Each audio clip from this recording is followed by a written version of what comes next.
J'en peux plus. J'en peux plus, les gars, j'en peux juste plus. J'en peux juste plus. J'en peux plus, j'en peux plus, j'en peux plus, j'en peux plus, j'en peux plus, j'en peux plus, j'en peux plus. J'en peux plus, les gars. Wesh les gars, c'est MZ pour une nouvelle vidéo aujourd'hui. On porte le C, aujourd'hui on est capitaine de la vidéo. Avant de commencer cette vidéo les gars, n'hésitez pas à mettre un maximum de pouces bleus, à vous abonner à la chaîne, à partager la chaîne à vos potes, à vos mères, à vos grands-mères, à vos pères, n'importe qui pour regarder la vidéo. Donc voilà, avant de commencer cette vidéo les gars, comme d'habitude, le petit bandeau, tu connais. Écrivez bandeau dans les commentaires si vous avez vu jusqu'à la fin de la vidéo. Mais voilà, c'est pas le sujet de la vidéo. Avant de commencer cette vidéo les gars, comme d'habitude, n'hésitez pas à mettre un maximum de pouces bleus, à vous abonner à la chaîne, blablabla. Aujourd'hui les gars, le choc de l'Europe. Le choc de l'Europe. Bon, Portugal, France, France, Portugal, comme vous voulez, mais là, les gars, là ça va loin.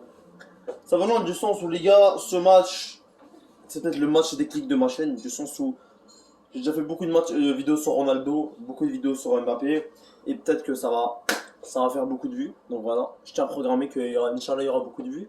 Mais c'est pas le sujet de la vidéo. Je cherche pas les vues, la vérité, je cherche pas les vues, les gars. Je cherche juste à m'amuser. C'est ça mon plaisir sur YouTube. Mais le truc, les gars, c'est que t'as d'un côté Mbappé, Benzema, Griezmann, de l'autre t'as Cristiano, Jota et Bernardo Silva. Donc voilà, trois grands attaquants de chaque côté. Pour moi, je veux dire la vérité, je vais donner mon pronostic en fin de match. Je veux dire mon favori pour ce match-là. Je vais vous dire aussi, je pense que qui va gagner, etc. Donc voilà, parce que je suis à la fin de la vidéo. Et je vais aussi vous dire, pour moi, chaque équipe a ses défauts, chaque équipe ses qualités, etc. Donc voilà. On va parler défensivement, offensivement, etc. Donc voilà. Restez branchés jusqu'à la fin de la vidéo parce que cette vidéo elle est pas prête de finir, les gars. Elle finit dans 2-3 heures. Donc voilà. D'un côté, t'as Rui Patricio, de l'autre, t'as Hugo Lloris. La vérité, les gars, ces deux gardiens, ils font pas partie des meilleurs gardiens du monde actuellement. Je parle actuellement. Hugo Lloris a déjà fait partie des meilleurs gardiens du monde en 2014, etc. Quand c'était un ancien qui était très fort, 2016, etc. Tous ces merdes-là. Mais actuellement, on peut pas dire que Lloris fait partie des meilleurs gardiens du monde. On va pas se mentir. Aujourd'hui, c'est plus Kevin Oblak ou même Ter Stegen, il fait pas partie, les gars. Ter Stegen, Ter Stegen pour moi, elle est en total flop. Donc voilà. C'est plus Oblak. Ouais, Oblak. Je vois pas un meilleur gardien que Oblak, la vérité, je suis pas au mytho. Donc voilà, Rui Patricio, c'est deux grands gardiens, oui, mais certes, mais c'est pas. Ils sont pas dans leur meilleur forme, ils sont pas à leur prime actuellement.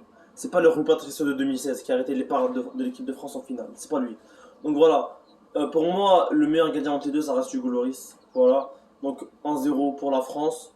Voilà. Voilà. Défensivement, les gars, on va parler défensivement. Ruben Dias, Pepe. De l'autre côté, t'as du Varane, du Kipembe. Quatre grands défenseurs. Vraiment quatre grands défenseurs. Ruben Dias qui a été élu meilleur défenseur de la Champions League, je crois. Je ne suis pas sûr, mais je crois qu'il a été un des meilleurs gardiens de Champions League. Défenseur de Champions League. Il y a Pepe, malgré son âge, il reste en forme. Vraiment, lui et Ronaldo, malgré leur âge, il reste en forme. De l'autre côté, t'as Kipembe. Voilà, Kipembe, les gars, qui a prouvé cette saison, il a beaucoup prouvé avec le PSG, surtout contre Lille. Voilà, on sait tous le magnifique tacle qu'il a fait, tacle glissé qui a sauvé le but du PSG tout simplement. Donc voilà, pour moi, les deux défenses sont très bonnes, donc je pourrais pas citer une défense. Et voilà. Latéral droit chez Portugal, vu que Cancelo et le Covid, les gars, ça sera Semedo qui va jouer, qui est vraiment pas bon. Vraiment, j'ai vu le match contre l'Allemagne, il était dégueulasse. Que des passes en arrière, soit des pertes de ballon, soit des passes en arrière, tout simplement. Du côté de la France, c'est pas un gros latéral droit aussi, mais c'est quand même Pavard. Pavard qui a été exceptionnel en CDM 18, du sens où il peut faire le taf avec l'équipe de France, il peut gérer vite fait les côtés droits. Donc voilà. Du côté gauche, t'as Guerreiro pour le Portugal. Guerreiro, les gars, qui est très bon, malgré son erreur contre l'Allemagne.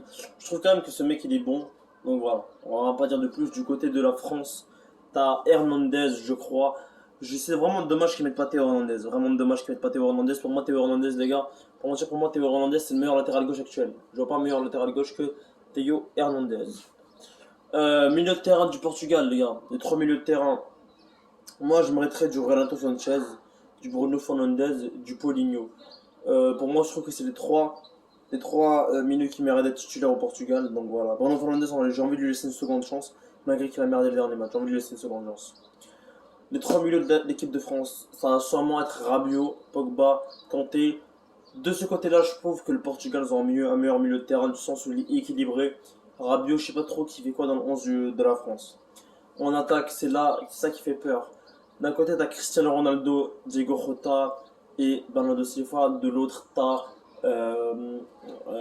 Mbappé, Griezmann et Benzema. Donc voilà, c'est des grands joueurs, vraiment des grands joueurs. Donc voilà, je sais vraiment pas qui va gagner. C'est vraiment un match incroyable. Mais je donne mon petit prono. Mon petit prono, les gars, c'est que la France gagne 2-1. 2-1, du sens que tous les matchs qu'ils ont joué Portugal-France, je pense de marquer, ça a toujours été des petits scores.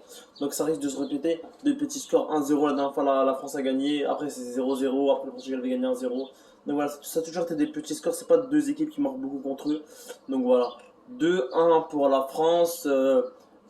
Mbappé, Benzema et Ronaldo qui met une petite pénalty, je crois. Je devine, je dis n'importe quoi. Mais je dis que Ronaldo va mettre son petit but et pour bien finir l'Euro et Mbappé, Benzema. Bon, je crois que la France va gagner, les gars. Je vais pas mentir, je crois que la France va gagner. Peut-être que contre les petites équipes, la France, ils sont faibles, mais contre les grosses équipes, ils savent jouer haut et bien. Comme par exemple contre l'Allemagne, on l'a très bien vu. Deux buts qui ont été refusés, ça pouvait être 3-0 si on n'avait pas des mauvais arbitres, vraiment.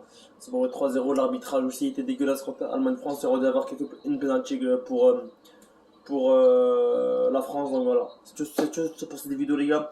J'espère que vous l'avez aimé. En tout cas, moi, c'était un plaisir de la faire. Comme d'habitude, les gars, n'hésitez pas à mettre un maximum de pouces bleus, à vous abonner à la chaîne, ça reste toujours le plus important. On essaie de rester actif sur la chaîne, c'est toujours compliqué, mais on est capable. Donc voilà, abonnez-vous à la chaîne, mettez des pouces bleus, abonnez-vous, faites ce que vous voulez, faites péter les compteurs. C'était MZ, 442, prenez soin à vous, la famille, c'était MZ.